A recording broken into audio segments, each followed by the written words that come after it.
백범일지 상권은 1928년 3월부터 1년 2개월 동안 집필된 것이며 이후 1941년 학원 집필을 시작해 1947년 12월 드디어 백범일지가 출간됩니다.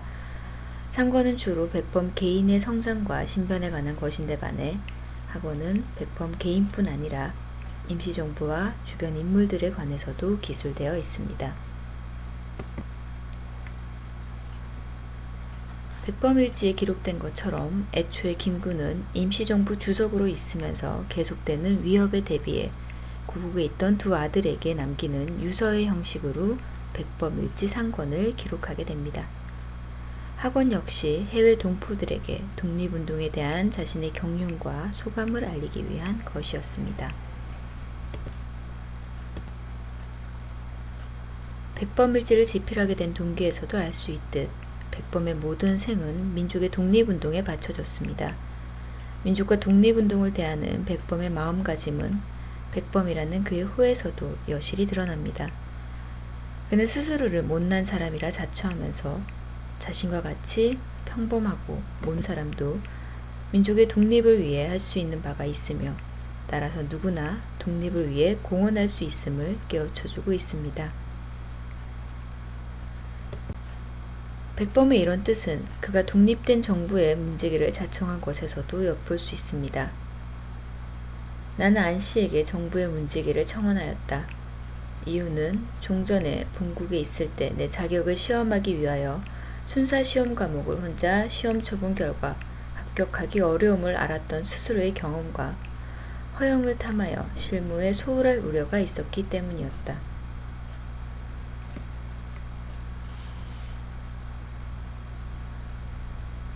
이렇듯 그는 스스로 임시정부의 문제기를 자청한 까닭에 대해 스스로의 능력 부족과 혹시라도 생길지 모르는 허영에 대한 경계를 꼽고 있습니다. 여러 독립운동가들 가운데서도 백범이 오랫동안 최고의 민족 지도자로 꼽히는 데에는 임시정부 시절 그가 보여준 활동 못지않게 해방 후 어수선한 국내 정세에서 그가 보여준 활동과 그가 지향한 가치가 결정적인 작용을 했다고 볼 수 있습니다. 우리의 서울은 오직 우리의 서울이라야 한다. 우리는 우리의 철학을 찾고 세우고 주장해야 한다. 이것을 깨닫는 날이 우리 동포가 진실로 독립정신을 가지는 날이요. 참으로 독립하는 날이다. 이 부분에서도 알 수 있듯 백범이 추구했던 독립된 조국의 모습은 오롯이 우리 민족의 힘으로 이루는 것이었습니다.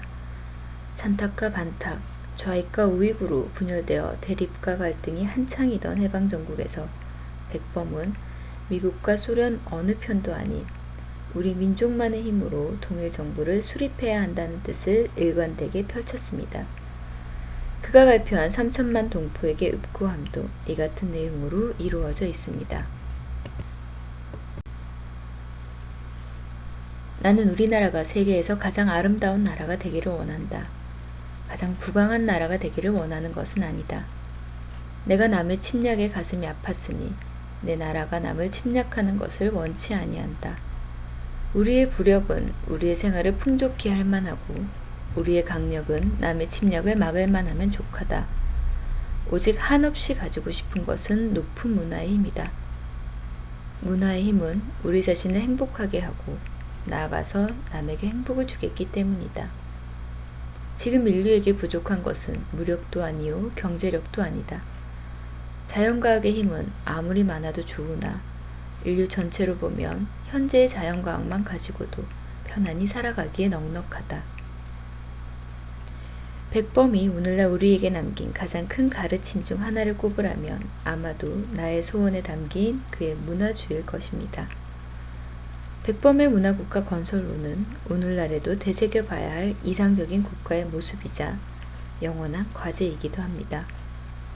높은 문화의 힘을 국가의 최고 가치로 제시하고 있는 백범은 구체적인 방법론까지 제시하고 있습니다.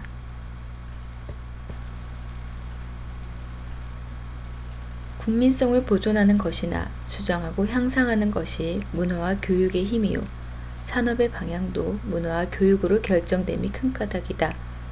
교육이란 결코 생활의 기술을 가르치는 것만을 의미하는 것이 아니다. 교육의 기초가 되는 것은 우주와 인생과 정치에 대한 철학이다. 어떠한 철학의 기초 위에 어떠한 생활의 기술을 가르치는 것이 곧 국민교육이다.